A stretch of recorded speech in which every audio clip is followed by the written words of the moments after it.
Minister, I think you were disingenuous in your opening remarks when responding to the Labour deputies, and you mentioned my own party and other opposition parties as well, in saying that we are treating people in rural Ireland as second-class citizens. Nothing could be further from the truth. Everybody in this House wants people in rural Ireland to have proper broadband. And just to remind you, it wasn't my party that closed rural post offices or rural Garda stations or indeed community services, the length and breadth of many rural villages. That's something that you will have to own in your party. But you also claimed that the opposition were being irresponsible. In fact, it is you who is being irresponsible, Minister, because essentially what you are saying is that an expensive and a flawed and a compromise process should proceed regardless of the outcome and regardless of the cost. That's essentially your argument here. You're saying we've gone so far, despite the concerns of the Dáil, despite the concerns of the opposition, come what may, regardless of how much it will cost the taxpayer, you're going ahead with this regardless. And I don't believe that's responsible. I think it's highly irresponsible.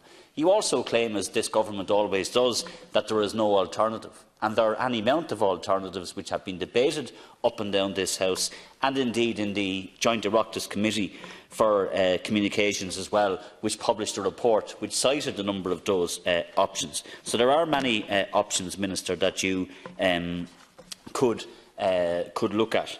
In the end, what your government came up with in terms of a process was a design, build, operate and own model that has been completely discredited by numerous experts and by the Joint Committee on Communications, Climate Action and the Environment.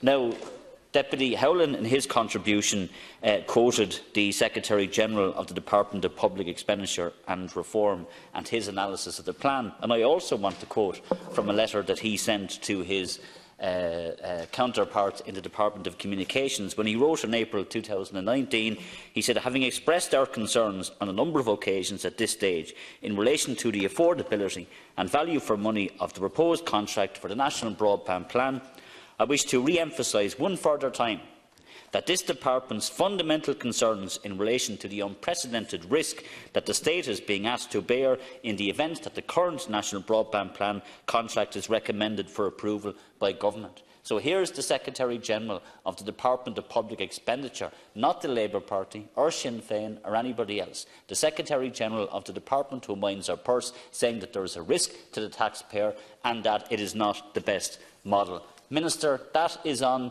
your watch. That's your decision. And I also agree with Deputy Howlin when he says that this is ideological. It is ideological, because you had a number of options and you haven't gone for those options.